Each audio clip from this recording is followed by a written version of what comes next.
আল্লাহ কোরআনে দুইটা কথা বলছে। এক, আমি প্রত্যেক বান্দার পাপ অপরাধের শাস্তি তার দুনিয়ায় সকল অপরাধের শাস্তি আমি দুনিয়ায় দেই না।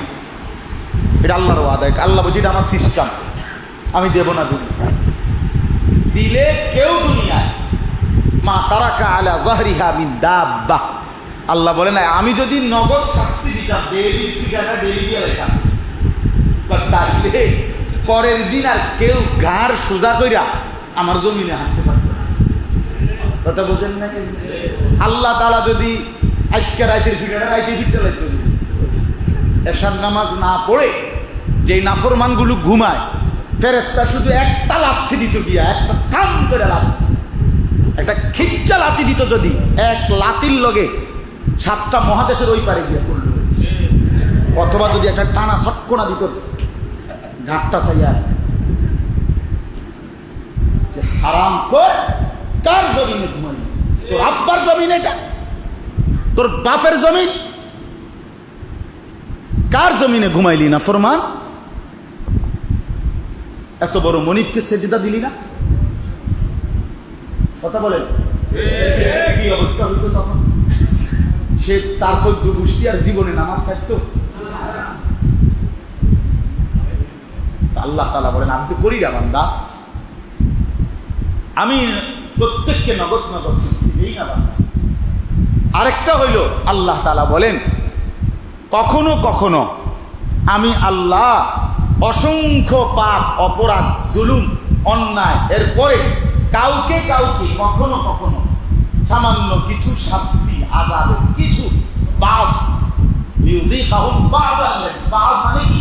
কিছু সামান্য অল্প একটু মাঝে মধ্যে আযাবের নমুনা স্যাম্পল একটু দেখাই মাঝে মধ্যে কারো কারো উপরে, কেন? বাকি বান্দারা যেন দৌড় দিয়া আমি আল্লাহর কাছে আইয়া লাগে। ওয়ালানুযীকান্নাহুম মিনাল আযাবিল আদনা দুনাল আযাবিল আকবার লাআল্লাহুম ইয়ারজিউন। আল্লাহ রাব্বুল আলামিন বলেন আমি রব্বুল আলামিন দুনিয়াতে মাঝে মাঝে সামান্য একটু আযাব দিয়ে থাকি আসল প্রকৃত বড় জাহান্নামের আযাবের আগে। কেন? লাআল্লাহুম ইয়ারজিউন, আমার বান্দা যেন আমি আল্লাহর দিকে ফিরে চলে আসে, বান্দা যেন টের পায়। মা তো বাচ্চাকে এইভাবে আপনার লাঠি তোয়াল দিয়ে মা, কিন্তু উদ্দেশ্য তো বাচ্চাটাকে খুব মারা নয়, বরং যেন লাঠি দেখেই বাচ্চা দৌড়াইয়া মার কাছে ফিরে আসে।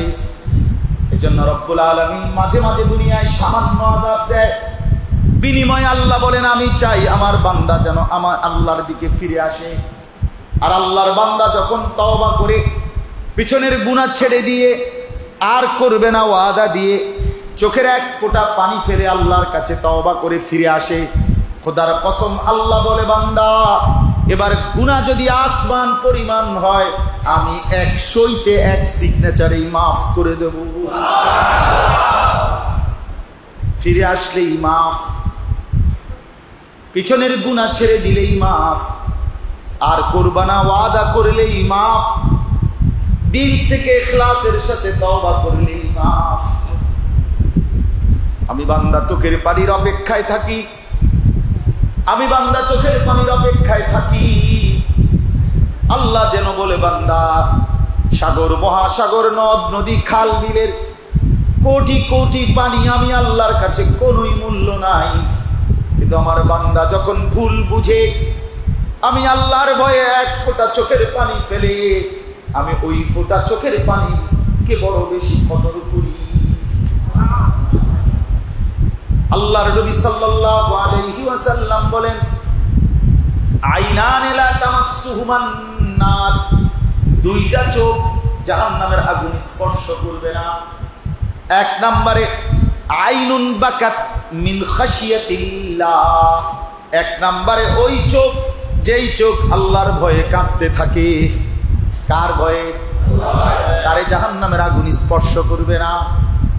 আল্লাহর নবী সাল্লাল্লাহু আলাইহি ওয়াসাল্লাম বলেন 7 ধরনের ব্যক্তি আল্লাহ তাআলা তাদেরকে আল্লাহর আরশের নিচে হাসরের মাঠে জায়গা দেবেন।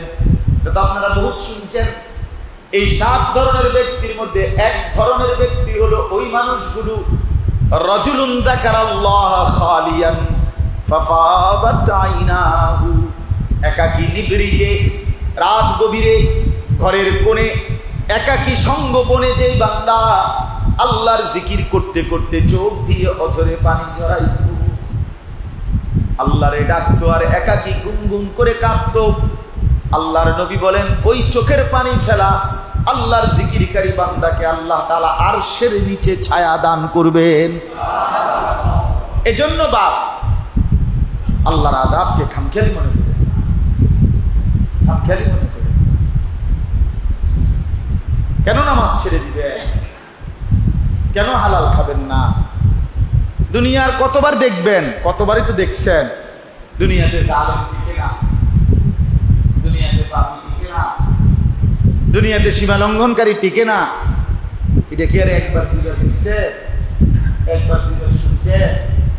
ইতিহাস বারবার পুনরাবৃত্তি হয়, ইতিহাসে বারবার জালেমের ঘটনা ফিরে ফিরে আসে, ফিরে ফিরে আসে। আল্লাহ তাআলার নাফরমানি, আল্লাহ তাআলার অবাধ্যতা করে লাভটা কি আমাদের, লাভটা কি? এজন্য দয়া করে চলেন, আল্লাহ তাআলা বলছে ওরে বলেন অপেক্ষা করতে সেই দিনে, মনে রাখিস নাফরমান আমার আযাব যেদিন হাসরের ময়দানে শুরু হবে তো সেদিনের পরিমাণ হবে একদিন 50,000 বছর। একদিন কয় বছর? বুঝছেন তো, মানে 1 লাখ টাকার অর্ধেক। 50,000 বছর মানে 50,000 টাকা, ঠিক না?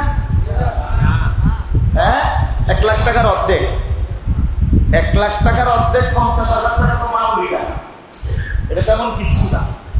কিন্তু 50,000 বছর আমনের আমার বাপ দাদা 14 গোষ্ঠী কত জনের হায়াত একত্র করলে 60 আবার গণেন না, আপনি আজাদ থাকলে আপনি গণেন না, আমার এত সময় কথা বলেন না কেন? আমনের কাম না থাকলে আপনি বই বই গণেন আপনার বংশের কত জনের হায়াত একত্র করলে 50,000। সরাসরি কোরআনের আয়াত, ফি ইয়াউমিন কানা মিকদারুহু 50,000 সানা। রব্বুল আলামিন বলেন 50,000 বছরের লম্বা সেই দিনে আমি আল্লাহর আযাব আসবে। ওয়া আনজিরিন নাসা ইয়াউমা ইয়াতিহিমুল আযাবু ইয়াউমাল কিয়ামা। আল্লাহ বলেন বন্ধু কিয়ামতের দিনে আমার বান্দাদেরকে আমার আযাবের ভয় দেখান। ফায়াকুলুল লাযীনা যালামু, আমার আযাব হাসরের ময়দানে দেখে নাফরমান জালেম পাপী বান্দা বলবে রব্বানা আখিরনা ইলা আজালিন করিব, আল্লাহ অল্প সময়ের জন্য আমারে দুনিয়ায় ফেরত যেতে দেন, অল্প সময়ের জন্য। নুজিবি দাওয়াতাক ওয়া নাত্তাবি'ir রুসুল, এবার যদি দুনিয়ায় ফেরত যেতে পারি আপনার সব কথা মেনে নেব, রাসূলেরও আনুগত্য করব। আল্লাহ বলছে আচ্ছা, আল্লাহ বলল আচ্ছা দারুণ কথা তো, এখন সুযোগ দিলে তো ফেরাউনও ভালো হয়ে যাবে। কথা হাসরের ময়দানের সুযোগ দিলে তো কি নমরুদও ভালো হয়ে যাবে। তুমি কি চাও, তুমি কি চাও, তুমি তোমাতে বড় বাড়াইতে তো ভালো হয়েছে। এটা আমি বুঝি না, আমি আল্লাহ কিটা বুঝি না। এজন্য কোনোভাবে দুনিয়া নিয়ে বড়াই করতে নাই। এই ক্ষমতা, এই টাকা, এই মাল, এই দৌলত, এই শরীর, এই স্বাস্থ্য, কিচ্ছুর কোনো আসলেই কোনো নিরাপত্তা দিতে পারে না। বরং নিরাপত্তা, স্বস্তি, শান্তি, সুখ, সম্মান, ইজ্জত, মর্যাদা, খোদার কসম সবই আল্লাহর হাতে। কুলিল্লাহুম্মা মালিকাল মুলক তুতিল মুলকা মান তাশা ওয়া তানজিউল মুলকা মিম্মান তাশা।